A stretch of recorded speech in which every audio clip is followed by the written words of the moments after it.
सदरी मुमलिकत ने जजिस तैनाती की समरी उत्ते दस्तखत कर दिते। लाहौर हाईकोर्ट में 10 एडिशनल जजिस की तैनातियां दी समरियां उत्ते दस्तखत। इस्लामाबाद सिंध ते बलोचिस्तान हाईकोर्ट्स में 3 जजिस की तैनाती। पेशावर हाईकोर्ट में 4 एडिशनल जजिस की मुस्तकली की समरी उत्ते भी दस्तखत। सुप्रीम कोर्ट के जजिस की तनख्वाहां अलाउंसेस ते पेंशन्स नूं विफाकी आईनी अदालत दे मुसावी करन दी समरी उत्ते भी दस्तखत।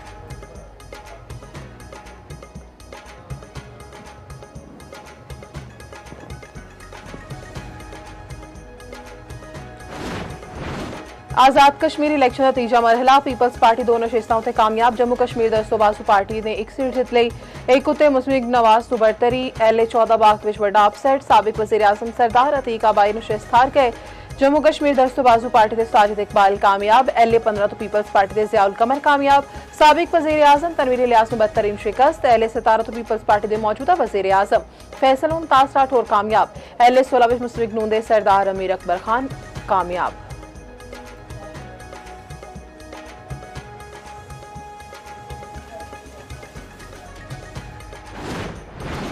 LA 17 हवेली 1 मुस्लिम लीग नून दे उम्मीदवार चौधरी मोहसिन अजीज की दोबारा गिनती दरखास्त मस्तरद। मोहसिन अजीज ने पार्टी कारकुनान के हमरा RO ऑफिस के सामने धरना दे दिता। आख्या टैंपरिंग करके नताइज बदले गए ने। रीकाउंटिंग विच कामयाब न होया ते सियासत छड़ दवांगा।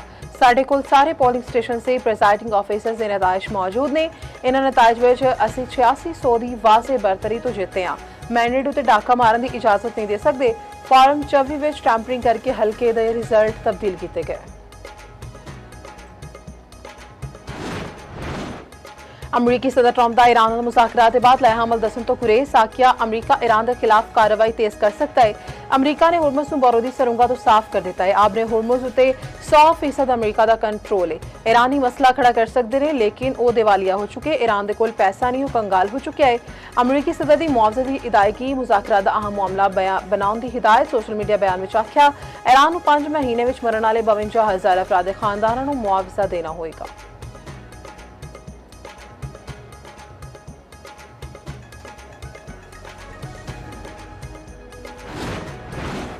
अमरीका लिए पाबंदियां पॉलिसी नहीं आदत बन चुकी। ईरानी वज़ारत ख़ारिजा तर्जमान इस्माइल बाकायदा आखने कि जदों अमरीका सिफारतकारी के जरिए मकासद हासिल करने विच नाकाम हुंदा है ते पाबंदियां का सहारा लैंदा है। तेहरान इन दे फरसूदा हरबियां दे सामने घुटने नहीं टेकेगा।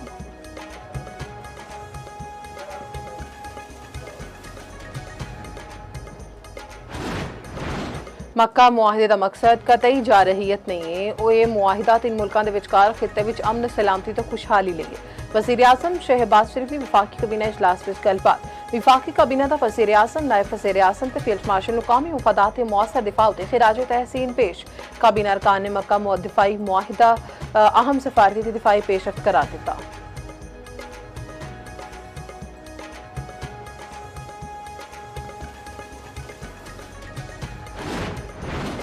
वज़ीर आला खैबर पख्तूनख्वा सुहेल आफरीदी ने हुकूमत नूं वेला देण दा तासुरत कर दिता। बानी ते अवामी ताकत नाल बनने वाली हुकूमत विच नवे सूबे बनने उत्ते कोई एतराज से न होण दा भी दस दिता। Express News program PK politics विच गलबात करते हुए आख्या कि कश्तियां साड़ के एहतजाज विच निकलियां।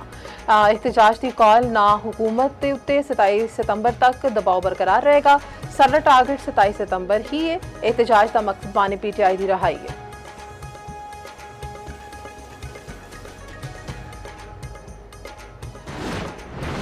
हुकूमत का पेट्रोलियम मसनूआत दी कीमतां बरकरार रखने का फैसला। पेट्रोल की फी लीटर कीमत 327 रुपये 62 पैसे रहेगी। फी लीटर डीजल 380 रुपये 86 पैसे उत्ते बरकरार।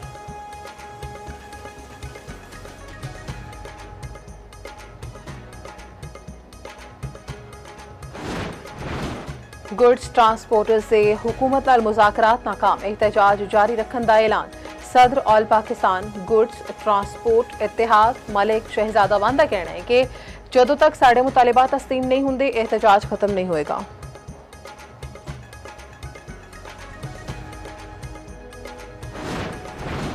लाहौर मेट्रो बस सर्विस बंद नहीं होएगी। मामूल के मुताबिक चलती रहेगी। मास ट्रांसिट अथॉरिटी के वापट के विचकार इत्तेफाक हो गया। GM ऑपरेशंस मास ट्रांसिट अथॉरिटी अजीज शाह आखते हैं कि अज तक मुकम्मल मामलात तय पा जाएंगे।